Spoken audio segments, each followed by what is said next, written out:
Limitless star na si Julian San Jose. May kakaibang gift sa kanyang katawan. Ano kaya ito?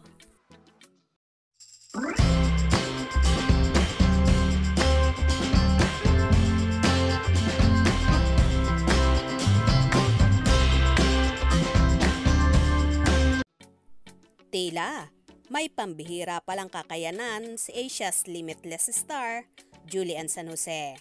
Ayon sa isiniwalat niya sa Fast Talk with Boy Abunda nitong Biyernes, November 24. Naitanong kasi ni Abunda ang tungkol sa Pop Star Kids, isang reality talent competition sa GMA Network. Nakapwa, sinalihan ni na Julian at Rita Daniela. Take me back to the time while the competition is happening. How first was the competition? Usisa ni Abunda. We did not see it as a competition. Parang magkakapatid kasi kaming lahat.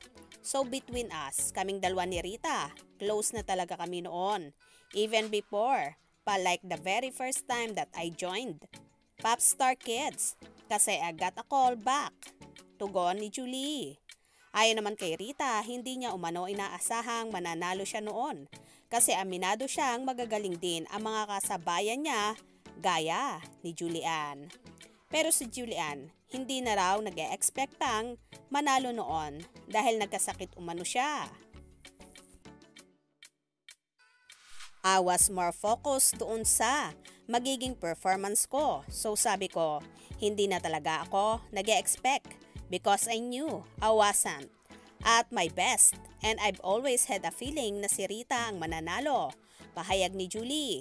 Dagdag pa niya, ako talaga Tito Boy. Honestly, sa mga competition like even the Clash, even the Voice, like alam ko kung sino yung mananalo.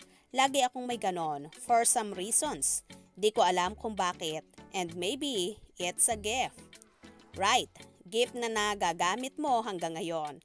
Because now that you're a judge, now that you're a coach, di ba? Sad ni Boy Abunda. Natawa naman si Julie sa sinabing iyon ng Asia's King of Talk. Coach at judge kasi ngayon si Julian sa The Voice Generations, kung saan kasama niya sina Chito Miranda, Billy Crawford at Estel Ahero ng SB19.